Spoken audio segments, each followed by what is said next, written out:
सब बातें संघ ने अभी हाथ लगाने की है ऐसा है क्या? ऐसा बिल्कुल नहीं है। और दूसरी एक समझने की बात है कि संघ सब कुछ स्वयं करे ऐसा नहीं सोचता, और सब कुछ संघ के कारण हो गया ऐसा अगर इतिहास बन गया तो संघ का एक अर्थ में आंशिक क्यों न हो वो पराजय होगा। संघ चाहता है पूरा समाज संगठित हो, और पूरा समाज यानी पूरा समाज जो भारत को अपनी मातृभूमि मानने वाला है, उसकी भक्ति करता है, टेक्निकली भारत का सिटीजन बनकर जो रहना चाहता है वो भी ऐसा करे,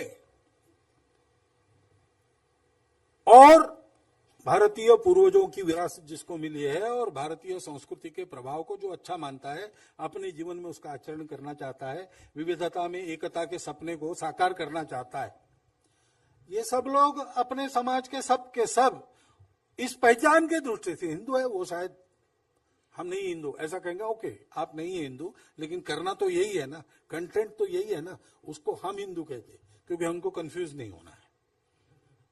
वो एक ही शब्द है जो ऐसे सब लोगों को जोड़ के रख सकता है, ऐसी सब प्रवृत्तियों को आगे बढ़ा सकता है। इसलिए जिनको इससे उनको हटाना है वो उनको पहले सिखा दे आप हिंदू नहीं हो।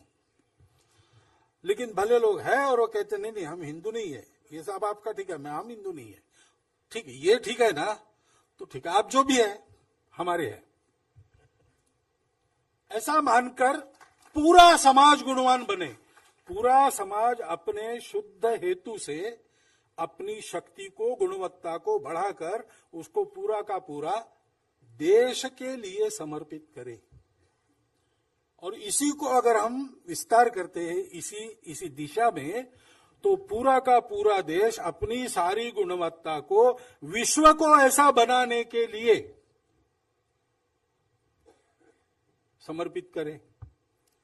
अब ये बनाना जो बात है वो बड़ी खतरे वाली बात है। बनाने के लिए जो लोग इधर से उधर गए उसके कारण ही खून खराबा है।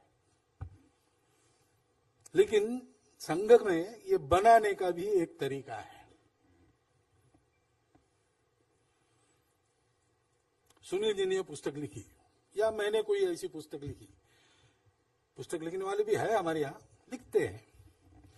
अब हमको संघ के नाते एक आधी बात लगी कि ये ठीक नहीं है तो हम उस पुस्तक को बैन नहीं करते, हम उनके पुस्तक लिखने पर बैन नहीं लगाते, उनकी पुस्तकें पढ़ने से संशोधकों को रोकते नहीं, और कोई पुस्तक पढ़ के उनके विचार से सहमत हो जाए तो हमको कोई दिक्कत नहीं, सब स्वयंसेवक है, क्योंकि विचारों की स्वतंत्रता हमको पूर्णतः मान्य है। हम अपनी बात संघ में ग्राउंड पे आदेश होता है, दक्ष कहने पर सब दक्ष करते हैं, लेकिन ऐसा दक्ष करो ऐसा कोई बंधन नहीं है। फिर भी सब दक्ष इसलिए करते हैं कि उन्होंने मान लिया है कि संघ में आने के बाद अपने को रहना है, संघ का काम करना है, तो आज्ञा दक्ष होगी तो हम दक्ष ही करेंगे और कुछ नहीं करेंगे। ये उन्होंने मान लिया इसलिए वो कर रहे। नहीं करता कोई तो क्या कर लेंगे हम उनका, कुछ नहीं कर सकते।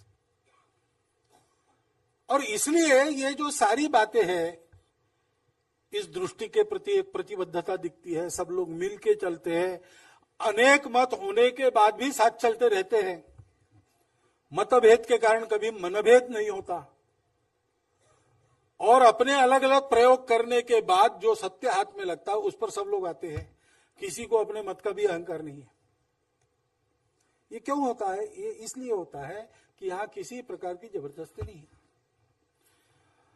तुम ऐसे बनोगे तो तुम संघ के स्वयंसेवक हो, नहीं तो नहीं हो, ये वाक्य हम कभी कहते नहीं। हम स्वयंसेवक बनने के बाद उसको कहते तुम स्वयंसेवक बन गए हो ना, ऐसा ऐसा रहना पड़ेगा बेटा, ये अपनी परंपरा है, जो लोग क्या कहेंगे।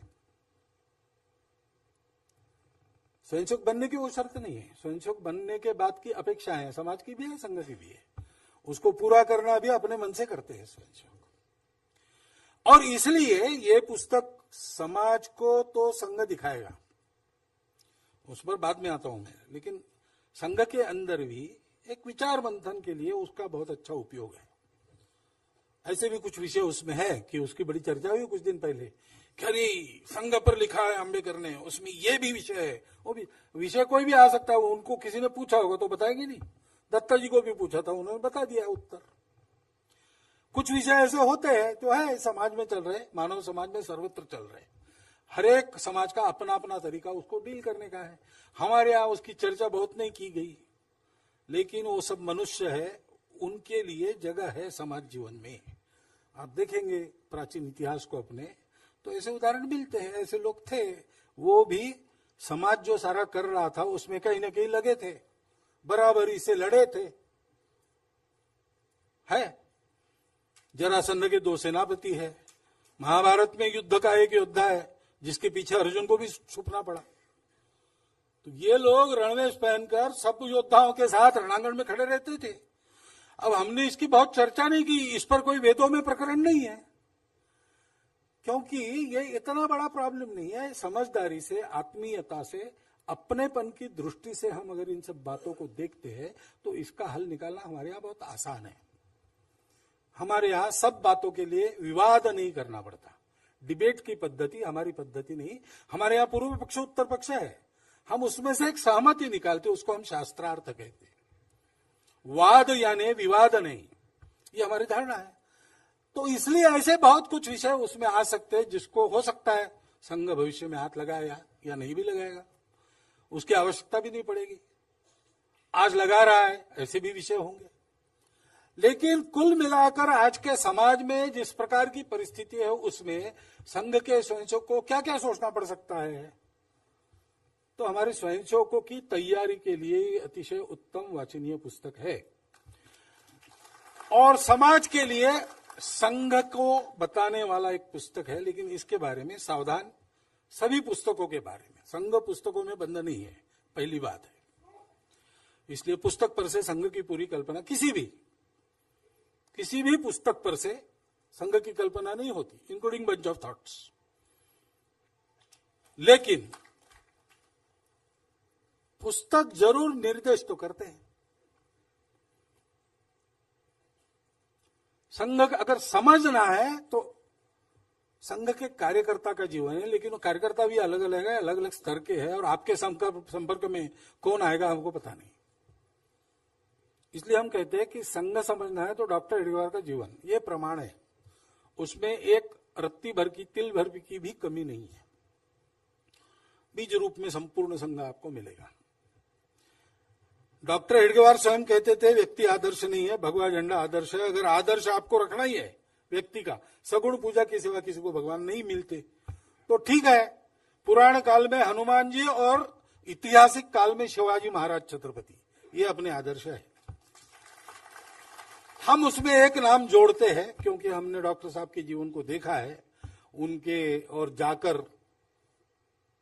अब बहुत साल हो गए, 90 साल हो गए। तो अब ऐसा नहीं है कि कोई बात छिपी है, खुला पुस्तक है, और इसलिए हम तीसरा नाम उनका जोड़ते हैं, डॉक्टर हेडगेवार। परंतु एक ध्यान रखना, अंगुली निर्देश वस्तु नहीं होती है। चंद्रमा कहाँ है वो वहां है ऐसा दिखाएंगे तो पहले तो उंगली को देखना पड़ेगा, तभी चंद्रमा दिखेगा। लेकिन आप उंगली को ही देखते रहे तो चंद्रमा कभी नहीं दिखेगा। वैसे आप सब पुस्तकें पढ़िए, ये भी पढ़िए, बहुत उत्तम है। शैली वैली के बारे में जो कहा है बहुत बहुत, यानी मुझे आश्चर्य लगता है, आनंद। और मैं किन शब्दों में सुनील जी का अभिनंदन इस बात पर करूं, मेरे समझ में नहीं आता। और ये भी मेरे समझ में नहीं आता कि ये इतने दिन छिपी कैसी रही बात। तो आगे खतरे बहुत है सुनील जी के लिए, ये भी एक बात है। परंतु इन सारे पुस्तकों के बाद भी जो हर बार मैं कहता हूं, संघ में आइए। संघ में 2-2.5 साल रही है। अब गुरुजी जहां 33 साल सरसंघ चालक रहने के बाद भी कहते हैं कि थोड़ा थोड़ा मैं समझने लगा हूं, 2 साल में समझ में नहीं आएगा, लेकिन 2 साल में संघ के बारे में गलतफहमियां आपकी जरूर दूर हो जाएगी। और संघ अपने अनुभव से, अपने दृष्टि से जितना अपने चाहिए, जितना और जैसा अपने को चाहिए वैसा समझने में आप एकदम निर्भय और निशंक होकर करने लगोगे। इतना तो लाभ उसका जरूर है। और इसलिए इस पुस्तक को पढ़िए तो इस प्रकार 2-3 साल के अनुभव में संघ के बारे में गलतफहमियां दूर करके उसको एक उचित दृष्टि से अपने को जितना जैसा चाहिए वैसे कैसे आकलन करना, इसका आपका रोड मैप आप बना सकोगे। वो रोड मैप आपका बन जाए तो इस रोड मैप का और एक बहुत अच्छा उपयोग हो जाएगा हमारे चिंतन के लिए और समाज की समझ के लिए।